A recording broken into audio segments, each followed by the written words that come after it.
લોકમત ન્યૂઝમાં આપનું સ્વાગત છે। વડોદરાના ભાયલી વિસ્તારમાં આજે એક મોટો ભૂવો પડી ગયો છે। સ્થાનિકોનું કહેવું છે કે રોડ પર પડેલો ભૂવો ડ્રેનેજ લાઇનની ખોદકામ બાદ યોગ્ય રીતે પુરાણ ન કરવાને કારણે આવ્યો છે। દુર્ઘટનામાં એક બાઇક સવાર ઇજાગ્રસ્ત થયો છે અને ટુ વ્હીલર વાહનને પણ નુકસાન થયું છે। નાગરિકો પાલિકાની કામગીરી સામે ગંભીર બેદરકારીના આક્ષેપ કરી રહ્યા છે। શહેરમાં ડ્રેનેજ કામના કારણે ખોદકામો ટ્રાફિક સમસ્યાઓ અને નાગરિકોની સુરક્ષાને જોખમમાં મૂકી રહ્યા છે। અધિકારીઓએ તેલજાન આપવા માટે તાત્કાલિક પગલાં લેવા જોઈએ।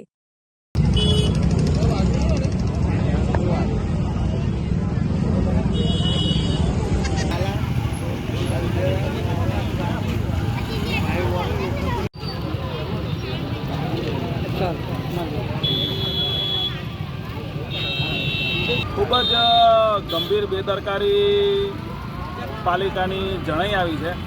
આજરોજ તાલુકા પોલીસ સ્ટેશન ખાતે હું ને મારા સાથી કર્મી જે છે એ આવનારી રામનવમીની રામયાત્રાની પરવાનગી માટે તાલુકા પોલીસ સ્ટેશને આવ્યા હતા અને તે કામગીરી પૂરી કરી અને આ રોડ ઉપર આવેલી આ ક્રિકેટ ટુર્નામેન્ટ જે છે એ ક્રિકેટ ટુર્નામેન્ટના આગળના ભાગે આવી અને ગાડીને ટુ વ્હીલર ગાડીને યુટર્ન મારવા જતાં અચાનક જ આજે સમતલ રોડ હતો એ રોડ અચાનક જ ભૂવો પડતા બેસી ગયો અને અમે બંને જણા એ ભૂવાની અંદર પડ્યા હતા અને નજીકના આજે અહીંના રહીશો જે છે એ આવી જતા અને અમે બે બહાર નીકળ્યા છે।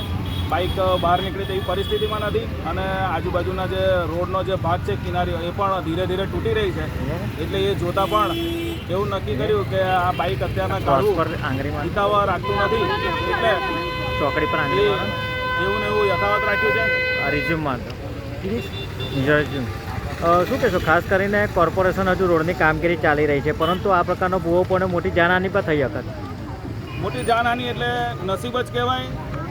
પ્રભુ શ્રી રામના કામે નીકળ્યા હતા એટલે એવું લાગ્યું કે બચી ગયા, બાકી આ પાછળના ભાગે પછડાટ વાગી છે એટલે બની શકે કે માથાનો ભાગ પછડાટ તો કદાચ મોટી હાનિ થાત, પરંતુ ઈશ્વરની અસીમ કૃપા છે અને આ જે ગંભીર પ્રકારની બેદરકારી છે જોઉં છું। અત્યારે પ્રાથમિક સારવાર લેવાનો પ્રયત્ન કરું છું અને સારવાર લીધા પછી જરૂર લાગશે તો પોલીસને ફરિયાદ કરીશ અને આ કામે મ્યુનિસિપલ કમિશનરને પણ લેખિતમાં ફરિયાદ આપીશું અને તાત્કાલિક અસરથી આના કામે પગલાં લેવાય અને આ ભવિષ્યની અંદર આજે ને હવેથી જ બીજી વખત આવી ઘટના આ રોડ પર ના બને એની તાત્કાલિક અસરથી ધ્યાન દોરવા માટે પણ તંત્રને ફરિયાદ કરું છું।